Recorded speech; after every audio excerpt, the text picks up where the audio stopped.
Xteink X4 setup, how to use and review, worth it e-reader. What if your e-reader was small enough to fit in your pocket like a phone?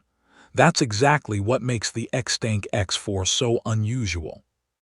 But its tiny size also comes with some compromises you should know about.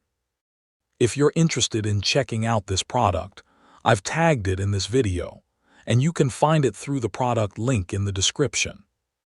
The Xteink X4 is a tiny 4.3-inch e-ink reader weighing around 77 grams. It has 16 GB of storage, physical page turn buttons, Wi-Fi, Bluetooth, USB-C, and a battery rated for up to around 14 days under typical reading conditions. Its biggest advantage is portability. You can easily carry it in a pocket or small bag, making it interesting for commuting, travel, or short reading sessions.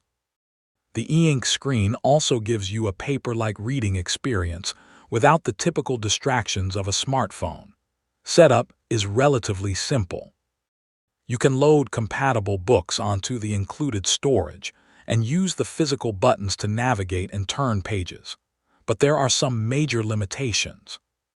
The X4 doesn't have a touchscreen or built-in front light, so you'll need external lighting when reading in darker environments.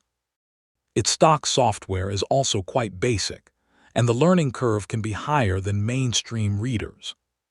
On the other hand, the open nature of the device makes it interesting for people who enjoy experimenting with firmware and customization. There's also an important current consideration. The X4 has been listed as sold out and discontinued by the manufacturer, so availability may be limited.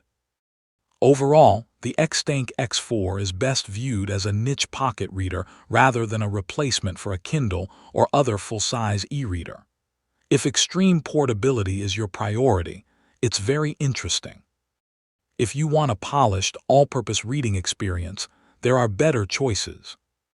If you want to check the latest details or find this e-reader, I've tagged it in the video, and you can find the product link in the description. Like the video, subscribe, and let me know if you'd use a pocket-sized e-reader.